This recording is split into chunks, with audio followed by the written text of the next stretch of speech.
अस्सलाम वालेकुम। कैसे हैं आप सब? अल्लाह आपको सेहत दे, तंदुरुस्ती दे, खुश रखे, आपकी तमाम मुश्किलात हल फरमाए। आज मैं बना रही हूँ बकरा ईद स्पेशल मटन बिरयानी।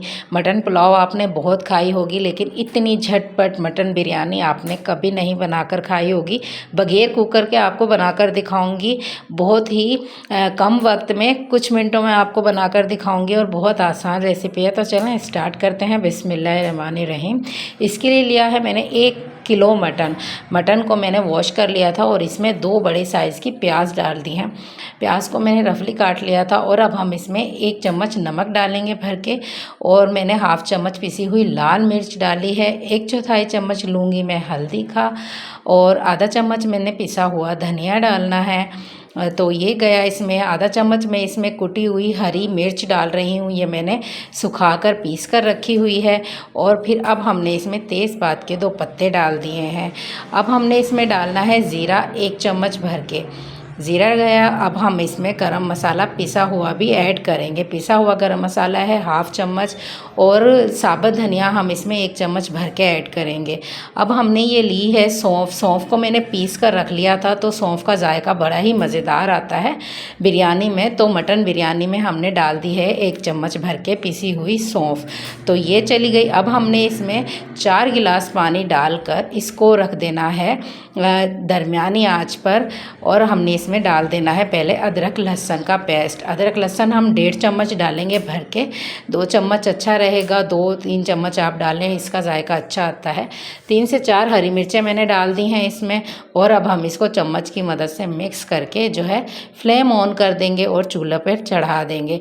हमने इसको तकरीबन 20 मिनट पकाना है। मैं इसका ढक्कन ढककर रख दूँगी तकरीबन 20 मिनट के लिए, ये गल जाएगा। तो 20 मिनट बाद देखते हैं हम, गोश्त हमारा अच्छे से गल गया है, लेकिन इसमें पानी मौजूद है। तो अब हम इसमें ऐड करेंगे टमाटर। टमाटर मैंने 4 अदद बड़े साइज़ के ले लिए थे, उनको मैंने इसी रफली काट लिया था, वो मैंने ऐड कर दिए हैं। अब मैं इसमें ऑयल डाल रही हूँ 2 बड़े चम्मच। ऑयल जो है आप लोग अपने हिसाब से डालिए, आप जितना भी मटन ले रहे हैं या जितने आपके पास चावल हैं उस हिसाब से। तो मैंने डाल दिया है ऑयल। अब हमने इसको टमाटर को गलने के लिए छोड़ना है तकरीबन 5 मिनट के लिए। हम इसको दोबारा से ढक कर रख देंगे। और दूसरी तरफ चलते हैं। हमने बड़े देगचे में ऑयल ले लिया था 1 चम्मच भर के बड़ा वाला, और इसमें मैंने 1 बड़ी प्याज काट के डाल दी है। तो इसको हम ब्राउन करेंगे। ब्राउन प्याज करने के बाद थोड़ी सी प्याज इसमें से मैंने निकाल ली है गार्निशिंग के लिए। एंड में जो मैं जिससे गार्निश करूँगी, तो मैंने प्याज निकालने के बाद जो हमने गोश्त बनाकर रखा था मटन का, उसका सारा का सारा ये जो मसाला है हमारा दूसरी कढ़ाई में पक रहा है, ये ऐसे कैसे हम उस देगचे में ऐड कर देंगे जिसमें हमने प्याज ब्राउन की है। तो इसी में हमने इसको पकाना है। तो अब हम इसकी भुनाई कर लेंगे। तकरीबन 5 मिनट लगेंगे इसकी भुनाई करने में, और हमने इसकी अच्छे से भुनाई करनी है जब तक इसका ऑयल ऊपर ना आ जाए। इस तरह से हमने इसकी भुनाई करनी है। तो देखें इसकी भुनाई हो गई है अच्छे से।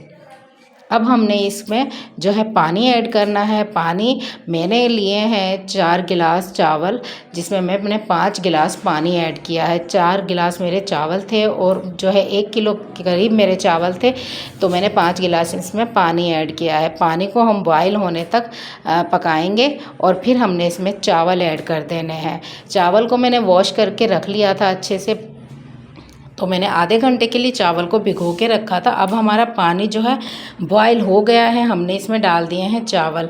चावल को हम अच्छे से चलाएंगे थोड़ी देर, ज़्यादा हमने इसको नहीं चलाना, ये टूट जाते हैं। तो पानी इतना हमारे लिए काफ़ी था। तो ये देखें पूरा अच्छे से हो गया है। अब ये जब तक खुश्क हो जाए इसका पानी, तब तक इसको पकाना है। तो चलें पानी भी खुश्क हो गया है।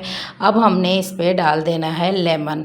लेमन इसलिए हम एंड में डालते हैं कि इसका कड़वापन ना हो आए चावलों में। तो इसको हम एंड में ही हमने 2 लेमन हमने लिए थे बगैर बीज के, तो हमने इनको ऐड कर दिया है। इनका जूस, लेमन का हमने जूस, 2 लेमन का हमने इसमें जूस डाला है।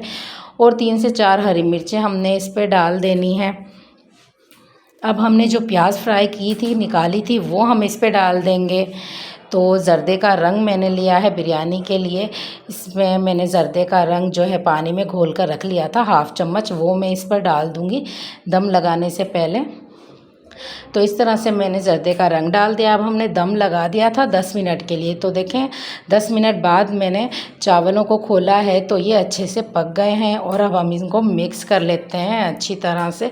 तो चावल हमारे अच्छे से गल गए हैं, बिल्कुल खुले खुले पके हैं, एक भी दाना चिप चिप नहीं कर रहा।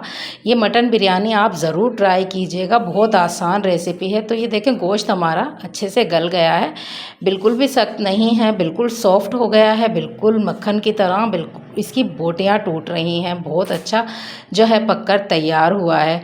ये वाली बिरयानी अगर आप लोग बनाएंगे एक दफ़ा तो बार बार बनाने पर मजबूर हो जाएंगे। इस बकरा ईद पे या इससे पहले ही आप लोग एक दफ़ा ज़रूर इसको ट्राई कीजिए। आम रूटीन में मज़े की लगती है, चटपटी मज़ेदार मटन बिरयानी आप लोग इस तरह बनाएं। तो अगर आपको रेसिपी पसंद आए तो प्लीज़ चैनल को सब्सक्राइब कीजिएगा, लाइक कीजिएगा, शेयर कीजिएगा। तो मुझे दुआओं में याद रखिएगा, ज़रूर बनाकर ट्राई कीजिएगा। मुझे दें इजाज़त, अल्लाह हाफिज़।